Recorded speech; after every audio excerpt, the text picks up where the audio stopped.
Good morning friends, मेरा नाम आनंद है। आज मैं आपको बायोलॉजी के जो पार्ट्स हैं डाइजेस्टिव सिस्टम के बारे में पढ़ाने जा रहा हूँ। डाइजेस्टिव सिस्टम में खास करके माउथ कैविटी के बारे में। हम लोग जानते हैं माउथ कैविटी में 3 अंगों को शामिल किया गया है। सबसे पहला है दांत, जीभ और लार ग्रंथि, टीथ, टंग और सिलेवरी ग्लैंड। तो अपने लोग टीथ के बारे में पढ़ चुके हैं, तो थोड़ा सा रिवीजन कर लेते हैं। हम लोग जब बात करते हैं टीथ की, तो दांत के बाहरी बनावट के आधार पे दांत 2 प्रकार के होते हैं, यानी बाहरी बनावट के आधार पे 2 प्रकार के होते हैं जो अलग अलग जंतु में पाए जाते हैं। तो एक को बोलते हैं होमोडोंट, वैसे जंतु जिनके जबड़ों पर निकलने वाले सभी दांत एक ही प्रकार के होते हैं। होमोडोंट मतलब जो दांत होंगे वो सभी कैसे होंगे, एक ही टाइप के होंगे, यानी एक ही साइज के सब सारे दांत किस साइज के होंगे, एक ही साइज के होंगे। मनुष्य में तो दांतों का साइज अलग अलग है, ठीक है, लेकिन जो है होमोडोंट वो होगा जिसमें जबड़ों पर निकलने वाले जो दांत हैं वो एक ही प्रकार के होते हैं। उसको क्या कहते हैं, होमोडोंट। होमोडोंट किस जानवर में है, सांप में, छिपकली में, कछुआ में और मछली में। यानी सांप, छिपकली, कछुआ और मछली में जो दांत होंगे वो उसको क्या कहेंगे, होमोडोंट कहेंगे। क्या कहेंगे, क्योंकि होमोडोंट यानी जो दांतों का जो आकार है वो एक टाइप का होता है। उसके बाद दूसरा है हेट्रोडोंट, यानी वैसे जंतु जिनके जबड़ों पर निकलने वाले विभिन्न प्रकार के दांत निकलते हैं उसको हम लोग हेट्रोडोंट कहते हैं। ये खास करके मेमल्स में जो है हेट्रोडोंट्स निकलते हैं। मनुष्य में भी हेट्रोडोंट्स हैं, क्योंकि जब हम अपनी दांत की बात करेंगे तो कोई नुकीला है ना, कोई इंसाइजर है, कैनाइन है, अलग अलग है। तो दांतों पर जबड़ों पर निकलने वाले आधार पर दांत 3 प्रकार के होते हैं। कितने प्रकार के, 3 प्रकार के। मतलब जब एक बेस की बात करें, दांतों पे निकलने, जबड़ों पे निकलने वाले जो दांत होते हैं उसके आधार पर ये 3 प्रकार के होते हैं। एक पहला होता है मोनोफायोडोंट, यानी वैसे दांत जो जबड़ों पर सिर्फ एक बार निकलते हैं। कितने बार निकलेंगे, एक बार निकलते हैं, यानी एक बार टूट जाने के बाद वो फिर वापस नहीं होता है, यानी उस जगह पे वो दांत नहीं आएगा। तो इसको हम लोग अस्थाई दांत भी कहा जाता है, जिसकी संख्या कितनी होती है, 12। कितनी होती है, अस्थाई दांत, परमानेंट टीथ, इसको क्या कहा जाएगा, परमानेंट टीथ। और परमानेंट टीथ की जो संख्या है वो कितनी है, 12। यानी इसका ये अगर टूट जाए तो ये फिर वापस नहीं हो सकता, यानी उस जगह पे वापस नहीं होगा।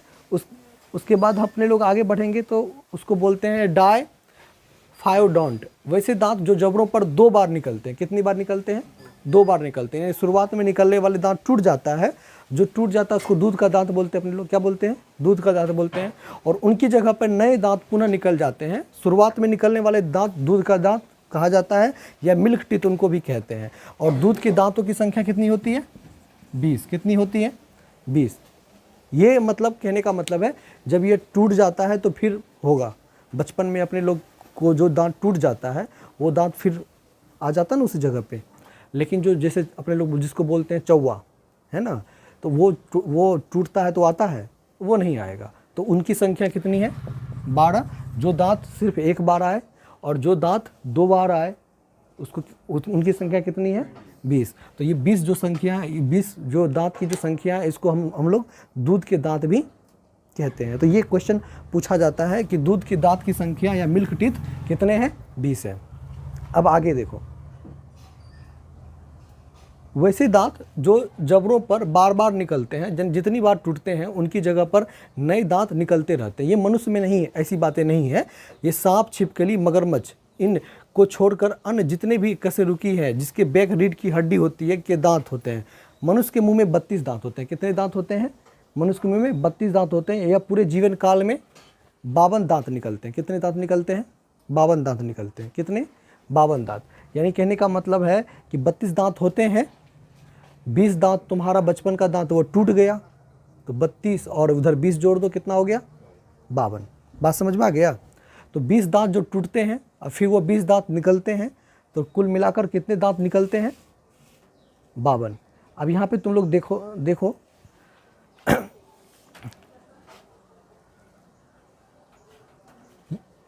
ये देखो, ये जो इसको अपने लोग चौवा बोलते हैं, इसको क्या बोलते हैं, चर्वनक। इसका हिंदी क्या है, चर्वनक है। उसके बाद इनकी जो संख्या है वो कितनी है, 3। कितनी है, 3। 1 साइडेड की बात कर लेते हैं। उसके बाद आगे में जो 2 है उसका क्या है, नाम है अग्रचर्वनक। क्या है, अग्रचर्वनक।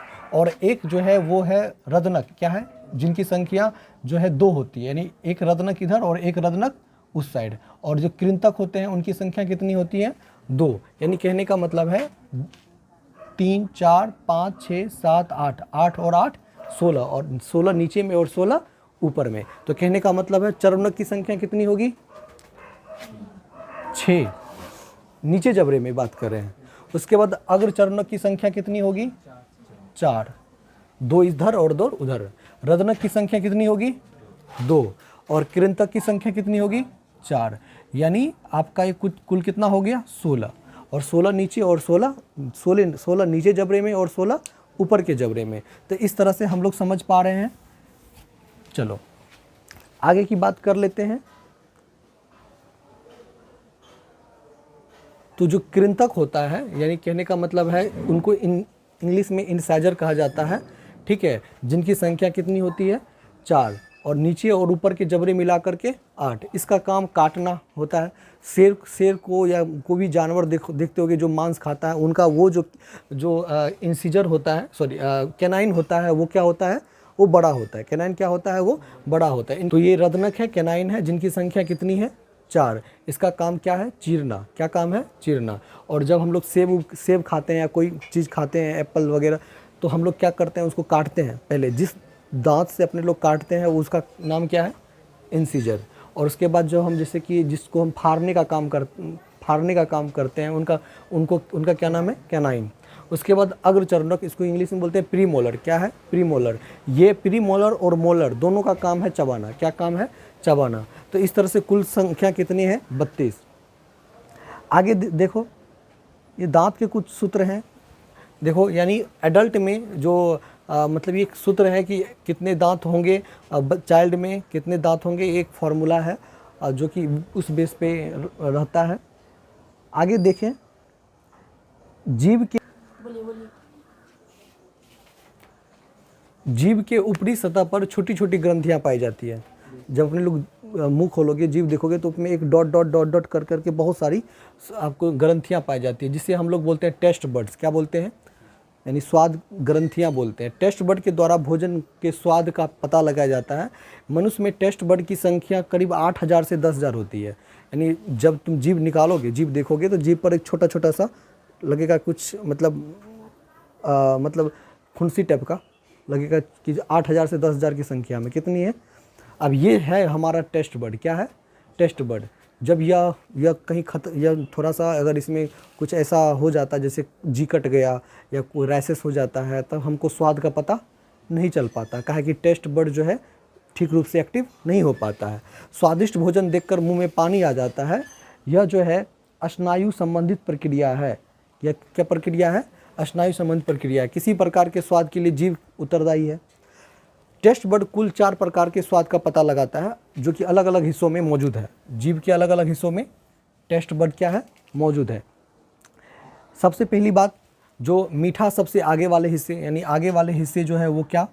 मीठा को बताएगा। यानी अगर कोई भी प्रोडक्ट लो और जीभ के इस भाग में रख दो, गिल जाओ, तुमको मीठा का पता नहीं चल पाएगा। यानी जीभ को पूरा अंदर, मतलब अगर ये मीठा का जो स्वाद पता कर पाता, अगर कोई भी प्रोडक्ट है जो मीठा है और डायरेक्ट गले के अंदर लो, तो तुमको मीठा का पता नहीं चल पाएगा। ठीक है। खट्टा और नमकीन बीच वाले हिस्से हैं। बीच वाला जो हिस्सा है वो क्या बताएगा? खट्टा और नमकीन बताएगा। तीखा जो है पीछे वाले हिस्से है। क्या है? तीखा जो है पीछे वाला हिस्सा है।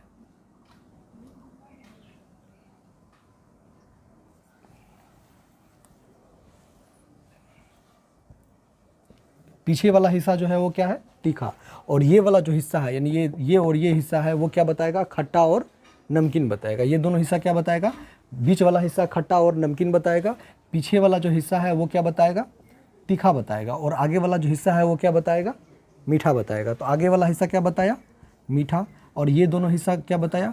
खट्टा और नमकीन। क्या बताया? खट्टा और नमकीन। और ये वाला जो हिस्सा है वो क्या बताया? तीखा। ठीक है, तो आप समझ में आ गया। फिर से देख लो, मीठा सबसे आगे वाला हिस्सा, खट्टा और नमकीन बीच वाला हिस्सा, ये बीच वाला हिस्सा है, और जो है तीखा जो है वो कहाँ है? पीछे वाला हिस्सा। तो इस तरह से हम लोग समझ पा रहे हैं।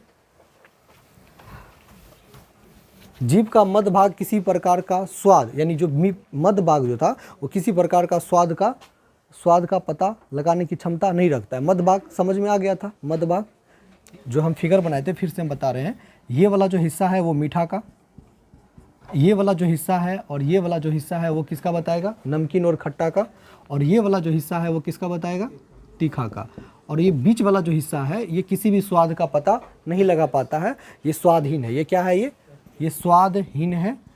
और ये दोनों साइड क्या है, खट्टा और नमकीन का पता लगाएगा और ये तीखा का पता लगेगा।